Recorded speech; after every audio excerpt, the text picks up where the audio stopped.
నెల్లూరు జిల్లా ముత్కూరు మండలం ఆరండర్ colony CVR Ramalingapuram గ్రామంలో గత వైసీపీ ప్రభుత్వంలో ఇల్లు ఉన్నప్పటికీ మరలా ఇంటి స్థలాల పట్టాలను వైసీపీ పార్టీ నాయకులు మరియు అనుచరులు తీసుకున్నట్లు, అలాగే డబ్బులను తీసుకొని ఆ గ్రామానికి చెందిన వారికి కాకుండా బయట గ్రామస్తులకు ఇంటి స్థలం పట్టాలను పంపిణీ చేశారంటున్న గ్రామస్తులు. గ్రామంలో పుట్టి పెరిగి పెళ్లి చేసుకొని నివసిస్తున్న గ్రామస్తులకు ఇప్పుడు ఇంటి స్థలాలు కరువయ్యాయని, ఇంటి స్థలం పట్టాలపై అవినీతి జరిగిందని ఎంక్వైరీ జరిపి స్థలాలను కేటాయించాలని గ్రామస్తుల ఆవేదనలను ముత్కూరు మండల తహసీల్దార్కి వినతి పత్రం ద్వారా తెలియపరిచారు.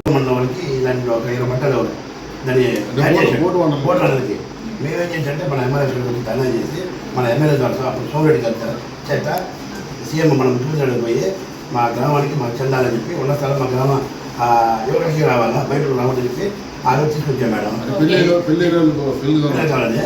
గ్రామస్తులకు చెందాలని తర్వాత ఏర్పాటు చేసుకున్నాం. 2019, 20 మధ్యలో ఏం చేశారంటే ఇప్పుడు ఇవ్వాల్సింది బయట ఇచ్చుకోవాలి, ప్రభుత్వానికి ఇప్పించండి, అది గ్రామస్తులకి ఇవ్వకుండా బయట మన గ్రామంలో ఇస్తే మేడం. ఈ పట్ట ఎప్పుడు తెలుసు మీకు? ఈ ఒక్క పట్టాలేనా 20 పట్టాలు? 20 పట్టాలు ఎట్టంటే మేడం, గ్రామ కాపులని 2 పట్టాలు, నాయకులకి 2 పట్టాలు 2024 ఫిబ్రవరిలో ఎలక్షన్ ముందు ఇచ్చారు మేడం. అమ్మాయి ఫస్ట్ ఇప్పుడు దీన్ని ఏ విధంగా నన్ను ఎంక్వైరీ చేయబడుతుంటాం అంటే ఏం జరగదంటే, ఇప్పుడు గ్రామస్తులు కారు అవును అనడానికి మన కాడ ఉండే ప్రాతిపదిక ఒక్క ఆధార్ కార్డు, రేషన్ కార్డులే. ఈమె Aadhaar card, ration card 2 verify చేశాను. ఇదేంటంటే టౌన్ ఏరియా. నేను ఈమె ఆమె నేను అక్కడ బాడుకున్నా, ఇంకో దగ్గర బాడుకున్నా, ఇంకో దగ్గర మా ఊరు పేరు లేదు కదా, సివిఆర్ రామలింగపురం లేదు కదా. అది ఉంటే మా ఊరు పేరు లేదు కదా, ఉట్కూరు అంటే టౌన్ మొత్తం వస్తుంది. సివిఆర్ రామలింగపురం ఉందంటే మా ఊరు లెక్క. సివిఆర్ రామలింగాపురం ఉన్న వాళ్ళకి మాత్రమే పట్టాలు ఇచ్చేయాలి తీర్మానం తీసుకోవాలి. అది గ్రామస్తులది సంబంధించింది.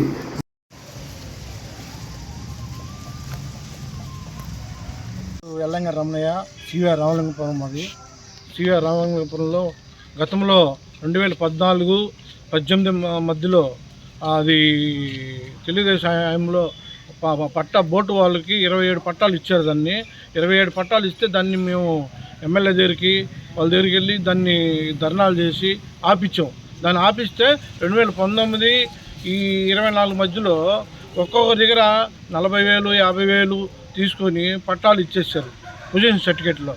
ఇక 2024 మధ్యలో ఆఖరిలోనూ మళ్ళీ కొంతమందికి 20 పట్టాల దాకా ఫేక్ పట్టాలు తీసుకుని లీడర్గా తిరుగుతున్న వాళ్ళకి ఒక్కొక్కరికి 2 పొజిషన్ పట్టాలు, 3 పొజిషన్ పట్టాలు తీసుకొని గందరగోళం ఉంది. అది మా గ్రామంలో మా మత్స్యకారులు ఏంటంటే దాన్ని గ్రామంలో ఒక్కటే ఇస్తారు.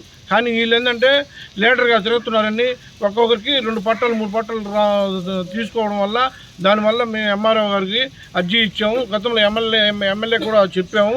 కానీ అది ఎంతవరకు జరుగుతుందో